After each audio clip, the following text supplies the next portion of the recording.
Bismillahirrahmanirrahim. Assalamualaikum warahmatullahi wabarakatuh. Saya Riza Fahmi Sukmawati, calon guru penggerak angkatan ke-11 dari TK Islam Bakti 2 Gagasipat, Kabupaten Boyolali, Provinsi Jawa Tengah. Akan memaparkan demonstrasi kontekstual penerapan segitiga restitusi modul 1.4 budaya positif. Segitiga restitusi adalah kegiatan dialog yang dilakukan guru ataupun orang tua dalam menyelesaikan suatu masalah agar dapat menghasilkan anak yang mampu belajar dari kesalahan mereka dan tumbuh menjadi anak yang mandiri serta bertanggung jawab.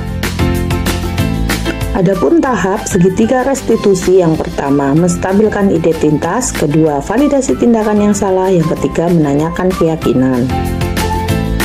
Menstabilkan identitas tujuannya adalah membantu individu merasa aman dan didukung sehingga mereka dapat fokus pada perbaikan diri dengan cara mengakui perasaan individu, memberikan dukungan emosional, dan menegaskan bahwa mereka adalah orang yang berharga terlepas dari kesalahan yang telah dilakukan.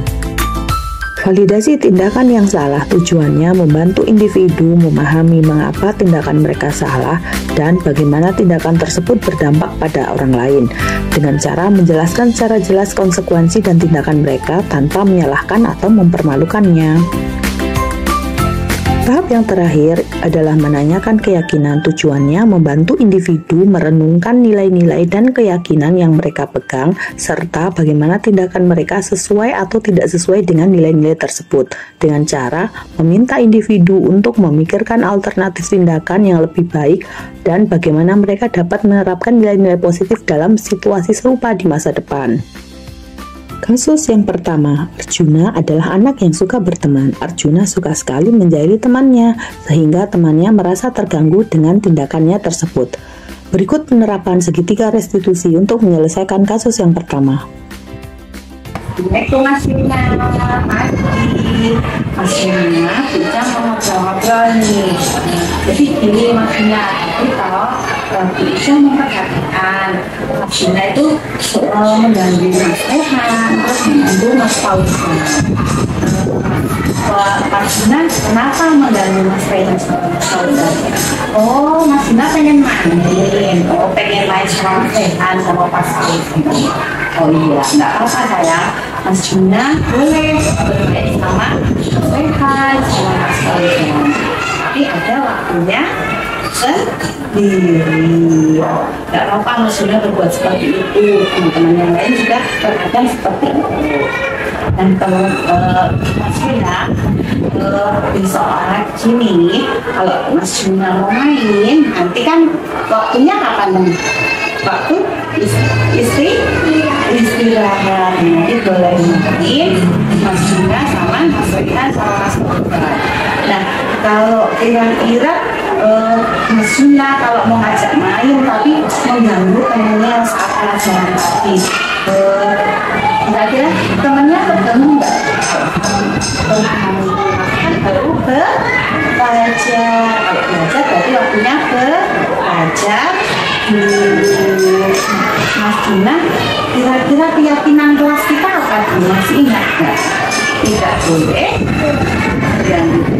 Nah, kalau temennya baru belajar, Mas Yuna tidak boleh mengganggu. Mas Yuna bisa pesan Mas Yuna tidak mengulangi ya.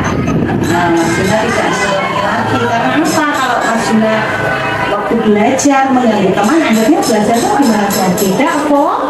Tidak fokus, ilmunya nggak masuk. Nah, Mas Yuna kapan mau mulai tidak mengulanginya?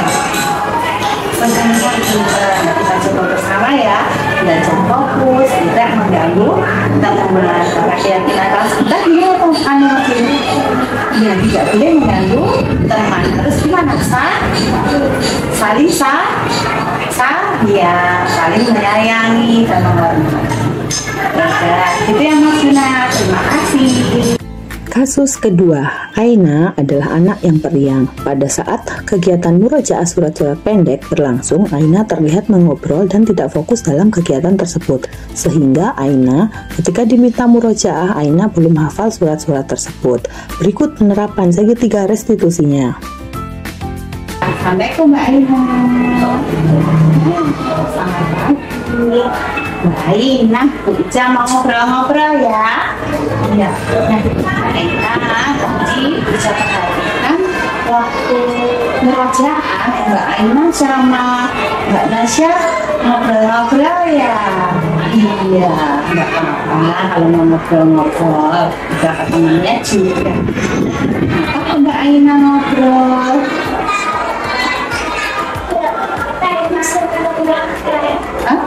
Nek pulangnya lama, nek nggak pakai hari Jumat, di sekolah Keringetan terus akhirnya tadi bosen, kamu ngobrol. Oh, gitu. Terus nggak betah di sekolah ngobrol. Terus apa? Karena nggak betah terus ngobrol gitu ya, Mbak Ainanya ya? Iya, Mbak.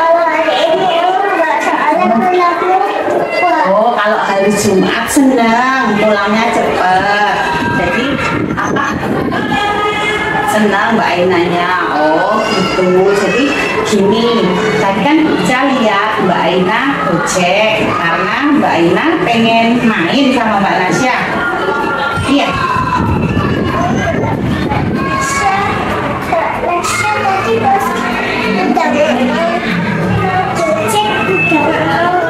Gojek sama Mbak Nasya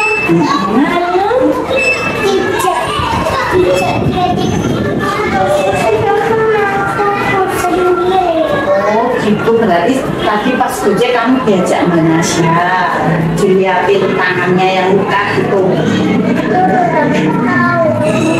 Dia lihatin kamu, akhirnya kamu jadi nggak fokus gitu toh Mbak Aina. Iya namanya doang. Tapi gojeknya sebentar. Oh, gojeknya sebentar. Iya, nggak apa-apa Mbak Aina. Mbak Aina cuma gojek sebentar, nggak masalah. Wajar. Nah, Mbak Aina, apa itu? Mbak Aina tahu nggak akibatnya? Kalau waktu merajaan Mbak Aina nggak fokus, kira-kira gimana? Masuk neraka bukan nggak masuk neraka. Jadi pelajarannya gimana? Nggak fokus, jadi nggak terima apa pelajarannya nggak masuk. Jadi hafalannya gimana? Nggak hafal ya. Kalau nggak fokus, nah, kalau nggak fokus Kalau yang sampai hantarannya itu susah doanya jadinya ketinggalan. Kemarin ya nggak apa-apa, nanti kita merajak lagi ya Mbak, merajak lagi biar Mbak Ainanya semangat hafal. Nah, makanya Mbak Aina jangan ngobrol sama temannya, harus kok ikut. Gimana kesepakatan kelas kita? Mendengarkan, kalau berbicara harus bicara. Betul, harus didengarkan. Kalau Mbak Aina nggak mendengarkan, akhirnya hafalannya gimana tadi? Ketinggalan. Mbak Aina tidak hafal.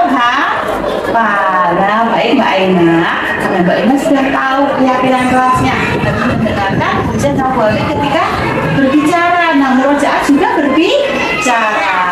Mbak Aina berjanji mengatakan harus fokus terus belajarnya. 10 hari ini ya maksudnya ya. Makasih ya Mbak Aina.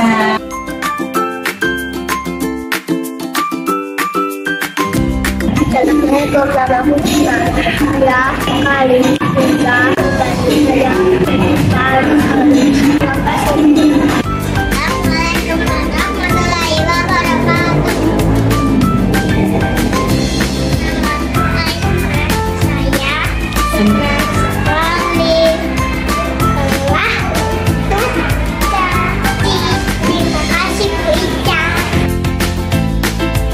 Demikian penerapan segitiga restitusi di sekolah saya. Terima kasih sudah menonton. Semoga bermanfaat dan menginspirasi. Salam dan bahagia. Wassalamualaikum warahmatullahi wabarakatuh.